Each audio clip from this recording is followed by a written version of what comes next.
Do we have too much government? We need to put people ahead of corporate profits. This system is so lopsided. This threat is a real threat to democracy. And I think that's really important. That's something we haven't been doing in this country for a long time. Where do you start? What do you do? How do you do it? Access to Democracy and other Eagan community television programming is supported by Thomson Reuters, makers of Westlaw Next and based in Eagan.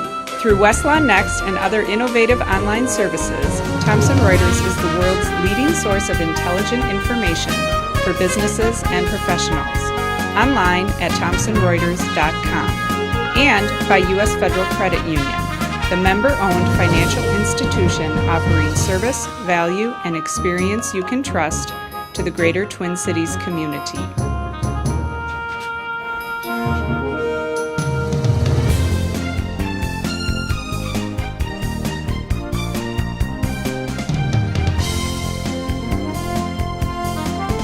Welcome.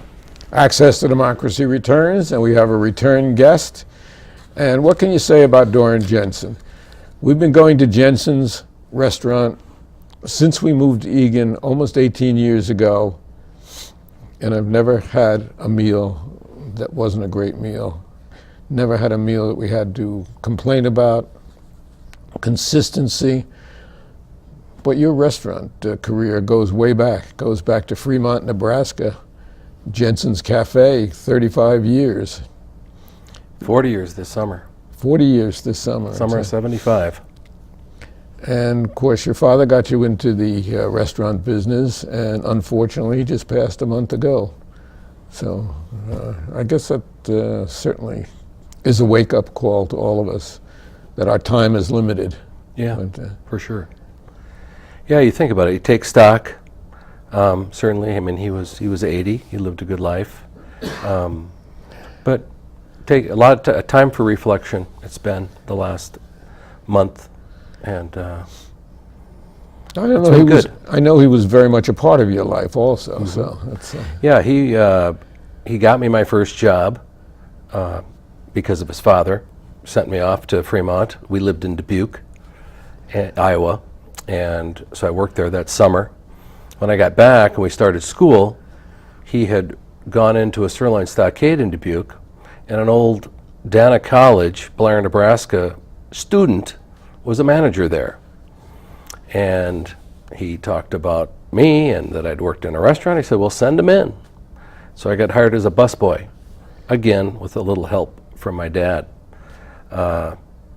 Really, the next time that it really was influential was I moved to Minneapolis in 1983, and kind of changing my direction, didn't know what exactly I was going to do after some years in the business. And he had taken over for Lutheran Vespers Radio. And the outgoing director, Conrad Thompson, well, his son-in-law was starting Old Country Buffet. And he gave me his phone number. Said, maybe you should call this guy. They say they were going to start a restaurant chain. So that was really a good break, because I always had a job, but not in a company maybe that had so much upside promise. And it really did kind of get me to the next level. So he really did. He helped, and then when I went on to invest in my first venture, I didn't have a lot of money. And so I went to Dad, said, hey, I got this great deal. We're going to start a restaurant. Do you think you could borrow me some money? He was a pastor all his life, so it wasn't like he was loaded by any stretch, but he came up with some money for me. And you took over what had been a failing Perkins location down in the Cedar Grove area of Eagan, which was a failing location also. And we'll talk about how times have changed. And that was the first Jensen's. Yeah, it sure was. It sure was. And back in 1996, we got that started. So, yeah, the whole area. And, you know, I really went in there with the idea that I thought things would happen. because of the Mall of America.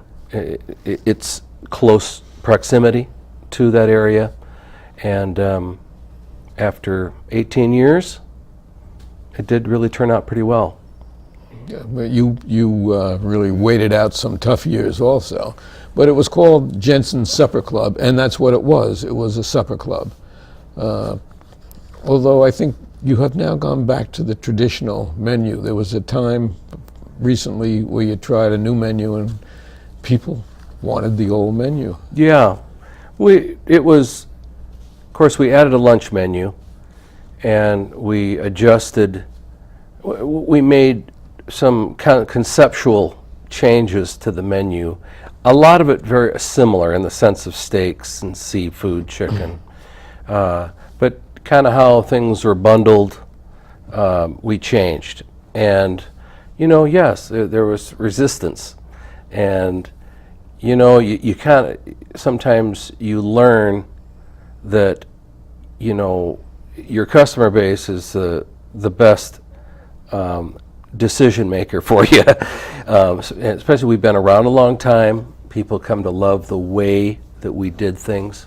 And so in a few short months, we turned and moved back more to the traditional styles that we had always done. And a lot of people I have heard comment are very happy with that. Probably myself included, Yeah, but one thing about Jensen's, when you get in there, you're going to get a great popover, except you'd have a new, apparently, machine that makes them faster and really much fresher when they come to the table. They were always fresh, but I mean, now they come out piping hot. Yes. And, Well, they're smaller. We made them a little smaller, and you can have as many as you want. So it's not to try to save money. It's to have a product that we can cook more close to the order. And you can't really have things in the restaurant business that take a long time. I mean, nobody's going to want to wait 50 minutes for, let's say, a steak to be cooked or something. And so being able to produce things quickly just keeps things fresher. And so that out of everything, I think in the changes we made, that was a change we made that, was positive. And all it was improving on something we already did do. and do well. Now, you were last here in June of 13. They were just starting construction of the Twin Cities Outlet Mall. You're about one of the very few locations that remained as everybody else was bought out and/or their property was taken by eminent domain, one or the other. Jensen's remained. Jensen's is there, although you did do a tremendous renovation, which we'll talk about in a minute. But how has the existence of this outlet mall, which has just taken off as a facility to shop, how has that changed Jensen's, if at all? Well, I mean, the biggest change is us opening for lunch and being more of an all-day restaurant. We were a specialty dinner restaurant before. Now we do offer lunch. We have a patio, and I think the biggest change is come in the daytime traffic that's in and around the mall. That gives us the opportunity to have a lunch business, and the summers are going to be the best time for this mall. They typically do their best business June through September, say through Labor Day, and we always that was always our slowest time. So I think in the long run, I think that's one of our best changes for the better. But just having traffic. Having people who come through, whether they even came to a restaurant and they've been to the mall 3 or 4 times, maybe they're getting to know about this place, and they haven't been there yet, but they maybe ask people about it. So just having more activity. Well, the mall has a food court, but it's really just fast food type of stuff. if I can use the word stuff. Stuff. Jensen's has a backbone. It's a substantial, whether lunch or dinner. And we've been there a couple of times on the luncheon side, and the place was very busy. We've had busy days. Yeah. We've had some slow days. But it is still kind of, just like we are at dinner, a little bit more of a destination. We're probably more of a destination lunch that you're going to take a friend or friends and make that part of the daytime. Maybe not a last minute decision so much. Last minute decisions are probably more for the food court, where we just offer more substantial meal. Yeah, well, if somebody's shopping, they say, let's grab something fast. They'll go over there and get a piece of pizza or something like that. Yep. As opposed to sitting down and you've added hamburgers, which you never had before, and I know they come out. Chef burgers, Yeah. whatever. Chef burger by any other name is... Now, you mentioned that you started out in the business as a busboy. There seemed to be a Jensen son who was around during his off-college time recently who started off as a busboy, sort of handed down from your father to you to your son. I don't know what he wants to do for a living, but we met him there. And Well, he's off in law school at the University of South Dakota, and he's going to become a lawyer. He got through this first semester. It was rugged. that's the toughest semester. It is. Been there, done that. Yeah, so really tough. And but I don't think that maybe the restaurant business maybe is going to be in his future. Maybe more like his grandfather. My father worked as a busboy and a bottle filler and a janitor and a potato peeler, but that was the last thing he was ever going to end up doing, even though he ended up being a restaurateur through me. Well, when he gets his first job out of law school, he's probably going to want to have that restaurant there to fall back so he can make a living, because he's not going to make it in all probability those first few years. It can be tough, yes. I'll look forward to maybe some legal advice that doesn't cost $400 per hour. That's today's going rate. When I got out of law school, and that's many, many years ago, I got $40 a week. I was married at the time. And shortly after that, we had twins. But $40 a week. And when I passed the bar a couple months later, they gave me a raise of $5 to $45. So yes, there were other things one had to do in those days. And it'll probably be the same. So you mentioned that you have a patio now. You actually did, in conjunction with the Twin Cities Outlet Mall opening up, you did a substantial renovation. Yes, we did. Let's talk about that. Yeah. We spent $996,000.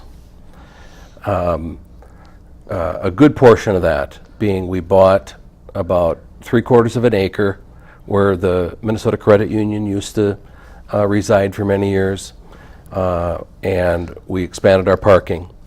And of course, just moving some ground and doing all the sloping and all the sewer and all the architectural stuff, there's a lot of money in just developing that. So that was well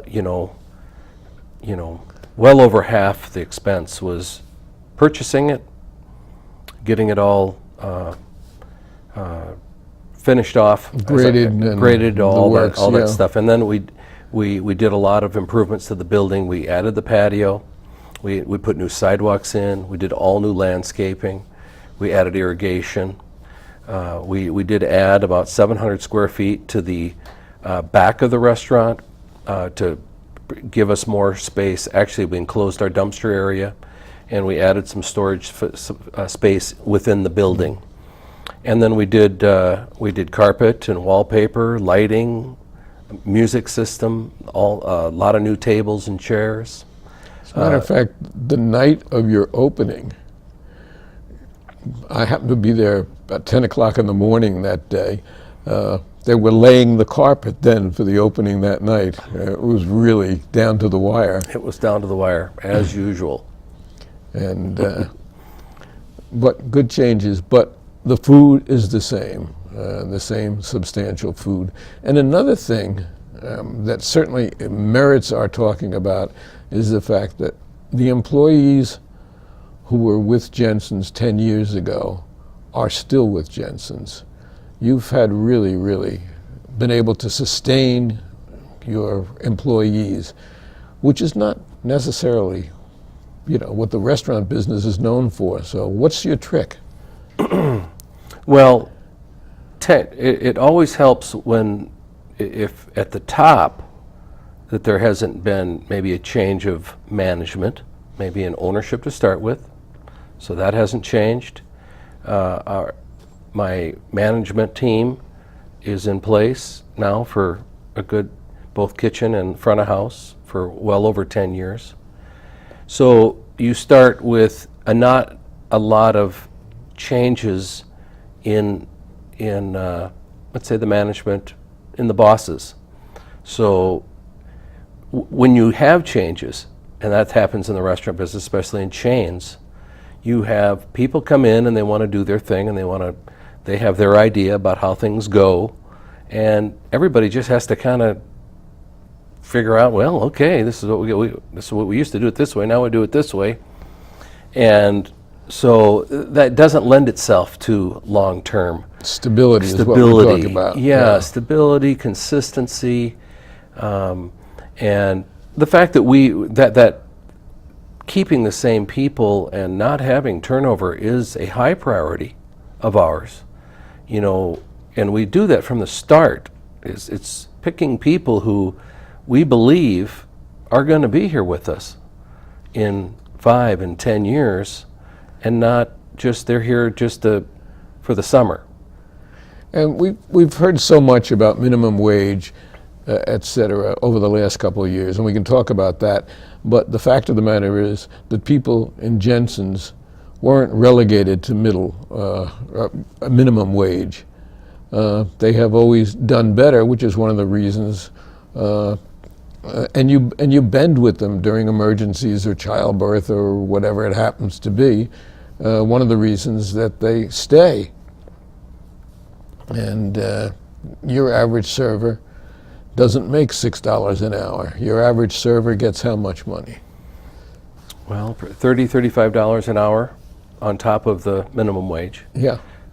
It's a unique, and obviously that has a lot to do with, keeping people. If you make a good wage, and, more than that, if you are able to work the schedule that works for you, and maybe that it's consistent. We run consistent schedules.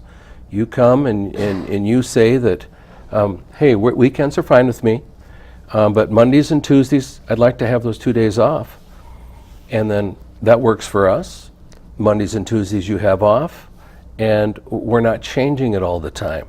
And so many places, they do that. It's more managing it to just what we want versus coming together and finding, hey, we have a commonality of need, and then giving somebody an opportunity to have the same days off every week. Beyond that, though, we hit a terrible recession in 2008 or thereabouts, which I attribute to the Republicans. I know you don't, but that's neither here nor there. I agree too.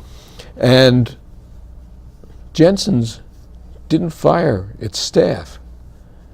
Jensen's had a way of maintaining these people. You might have to cut hours or something, and they wrote it out with you until we have returned to probably an economy that's even better now than it was before. So that had to make a difference. It helps. I mean, you try to spread it out. If there is pain, if there is some contraction that has to happen, if you can spread it out as thinly as possible, that helps. Our business did really fall off, but at the end of the day, it it was really more the profit of the restaurant went down, but the individual wages didn't necessarily go up, but we did. I mean, there was a few, we did start lunch back then. That was that was one thing that we did have to do away with, because we kind of, this specialized lunch thing just wasn't going to probably work, and we didn't have the mall, so that was the one thing that. No, the mall's only open 4 or 5 months now. Right. And according to what I read, it's really going gangbusters. And having passed there a couple times, I can see that the parking lots are jammed. Of course, it is Christmas season right now. Don't go back to 2009. Let's don't talk about it. We won't do that. But and you bend with your personnel in terms of if they need time, or you recognize that they have families also, and it makes a big difference. It's not inflexible, it's very flexible, which is why happy personnel, those are the people that are out front, those are the people that meet the customers, and those are the people that help make the reputation of the restaurant. No doubt. That is probably one of the biggest things in the service business, in the people business that we're in. It's so intimate. You think about eating food, we are serving people food that they eat and ingest into their bodies. There's just nothing more intimate than that, and having the trust and having the care that goes into that, because you don't rush them out. Obviously, restaurants make their business by having several seatings, but nobody is rushed out. You also have rooms for special occasions, and I know we have had parties there on more than one occasion for birthdays or other special occasions, and now you are anticipating the building of a new co-op and a new hotel. How's that going to affect you? Well, I look forward to the hotel. I think a hotel's a great, for a restaurant. They're not going to have a restaurant. They won't have any food service or meeting room capabilities. They're really a suite hotel for people to come and probably stay and shop for a few days. So I think it just bodes well. More energy, more traffic, more people. And then next to us, the apartment building that's going to open in April. Of course, we have 200 and plus market rate apartments next door to us, along with some small retail, possibly a small 4,000 square foot pizzeria that'll be right next to us. And we welcome that too, as more energy and options to come to that area and add to, once was we sat in the field there. Yeah. For 5 years, so It's just hard to. It's hard for me to even where the fathom old it now. Cedar Grove area was really fallow. It was really empty, and today it's such a difference, and it has become really a very active and a very attractive place also. Yeah, we have a pretty good sized building there, and it stood alone, and it looked quite large and Lonesome. And now we're between some very large buildings, and I'm just enjoying it. I just can't wait till they're just putting the fascia brick on the building and they're coming around the corner, and just looking forward to being done with construction. As much as I've enjoyed seeing that change, you do like you like to see that finished product. Absolutely. And we through with the mall, and I don't know how many times I was in the restaurant, and the building would just shake, with the massive machinery that was around us, vibrating the ground and digging deep holes. So, but it's really been enjoyable. But looking forward to completion. Well, we'll be there Sunday night. You probably won't. We don't see you there much. You're there during the day, but not in the nights anymore. But you have a good staff, so You Yeah, don't have 40. to be. You know, you think 40 years. I'm just getting closer to, you know, working, owning the restaurant, and being less in operations in both the restaurants that I have. And there is, let's talk about that. There is a Jensen's Cafe in Burnsville. Yes, and we'll be in March. We'll be 10 years, 10 years open, and a lot of the same story with staff and long-term employees. And you know, I had a friend of mine who got invested in the cafe, and he just said, "Boy, can you replicate what you did? Can you have all those long-term employees like you have here?" You know, and I said, that's what we do. That is what we set out to do. And in the restaurant business, that's the secret of success. I think it really is. And you've had a lot of it, and through slow times and good times, and you know, very deserving. We certainly think so. I appreciate it. Other than that, you've been very active in the Restaurant Association. I think you served as president of the Minnesota Restaurant Association. And Yes, I think I'm going to be going to Washington in April or May, and you know, lobbying with the group from the Minnesota Restaurant Association. That's the annual trek. Last time I went was back in 2000 when I was a president. I've been back, but I hadn't been back in the lobbying role to go and visit our House and maybe some of our Senate members from the Minnesota delegation, maybe talk about things like immigration and minimum wage, stuff like that. yeah, there are no green card problems in Jensen's, but immigration is a factor in that business, certainly. Well, in the restaurant business, you know, many immigrants working in the restaurant business, and in general, it's my belief that the country has we've got to get something done, and the chamber, the U.S. Chamber and the Minnesota Chamber, and the Restaurant Association all believe that we do need We it. can't throw 12 million people out of the country, many of whose children were born here and are really Americans. They are citizens. And yes, I think that something has to be done, and hopefully it will be done. Yeah, I agree. So, in the Cedar Grove area of Eagan, the one staple, the one place that has endured other than the bowling alley is Jensen's Restaurant. And speaking from my experience, number one, it's always a pleasure to have Doron Jensen here with us and talk about his story and the road to success. And we'll see you Sunday night. All right, appreciate it. Thank you, Alan.